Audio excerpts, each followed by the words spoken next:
কয়টা বিষয়? তিনটা। উপকারী জ্ঞান, পর্যাপ্ত রিজিক, সকল রোগের শিফা। এই তিনটা হলে প্রতিবার যখন জমজম পান করবেন এই তিনটার কথা বলবেন মালিকের কাছে, আপনার অন্যান্য বিষয়গুলো বলবেন এবং পান করা যখন শেষ হবে। এটা হলো মাকামে ইব্রাহিম। এর পিছনে আমি এখানে সালাতুত তাওয়াফ। এরপরে এই পানিটুকু পান করে আমরা চলে যাব কোথায়? সাফা পাহাড়ে যাব। এই জমজমের পানি পান করে সাফাতে যেতে আপনার সময় লাগবে 1 থেকে 2 মিনিট। একেবারেই কাছে, দেখতে পাচ্ছেন তো, ছবিতে দেখে নেন।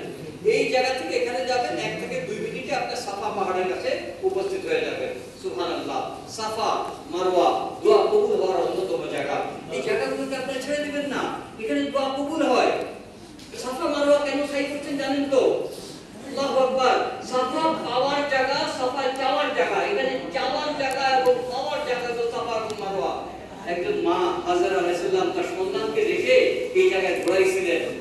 আমাদের মহান মালিক আল্লাহ রাব্বুল আলামিন পছন্দ করেছেন সুবহানাল্লাহ। কিয়ামত পর্যন্ত যত হাজী এবং উমরাকারী হজকারী ওখানে যাবে প্রত্যেককে ওই, তাহলে উনি কি চাইছিলেন তো ওখানে, তাই না? সাফা মারওয়া থেকে আপনি একটু মনকে নরম করে ফেলবেন, মালিকের দিকে ধাবিত করবেন। সাফাতে ওই উনি তো কিছু মালিকের কাছে চাইছিলেন, শুধু তো দৌড়ান নাই। ইব্রাহিম আলাইহিস সালাম ওনার ওয়াইফ এবং সন্তানের জন্য যাই কিছু দিয়ে গেছে, হয়তো শেষ হয়ে গেছে, কমপ্লিট। উনি এখন কি করবে, কিভাবে নিজে বাঁচবে, কিভাবে সন্তানকে বাঁচাবে, উনি দৌড়াদৌড়ি শুরু করলেন। আমার পানি, খাদ্য, এইসব বিষয় আলহামদুলিল্লাহ। তার মানে ওই জায়গাতে চাইতে হবে, ওই জায়গাতে আল্লাহ দিবেন আমাদেরকে। সুতরাং আপনার চাওয়া পাওয়াগুলো আল্লাহর কাছে উপস্থাপন করবেন। দুঃখজনক বিষয়, আপনারা যখন উমরা হজ করতে যাবেন, তখন দেখবেন সাফা মারওয়া প্রায় 400 মিটার। সাফা থেকে মারওয়ার দৈর্ঘ্য মানে যে দূরত্ব 400 মিটার। এই 400 মিটার আমরা কি বলি?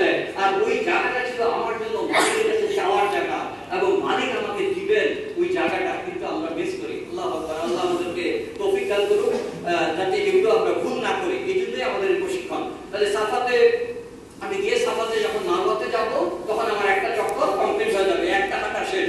আবার যখন মারওয়া থেকে সাফা যাব তখন 2টা চক্কর আমার শেষ হবে। চলেন আমরা শুরু করি যে আমরা কিভাবে সাফা মারওয়া সাই করব। তাহলে সাফাতে আসবো এবং মারওয়াতে যাব, এটা দোয়া কবুল হওয়ার জায়গা। সাফাতে চলে আসলাম আমরা, এসে আমরা এখানে কত মনে মনে নিয়ত করে নিলাম যে আল্লাহ আমি সাই করব। আর এটা মনে মনে ইন্টেনশনটা তৈরি করাটাই হলো নিয়ম। সুবহানাল্লাহ।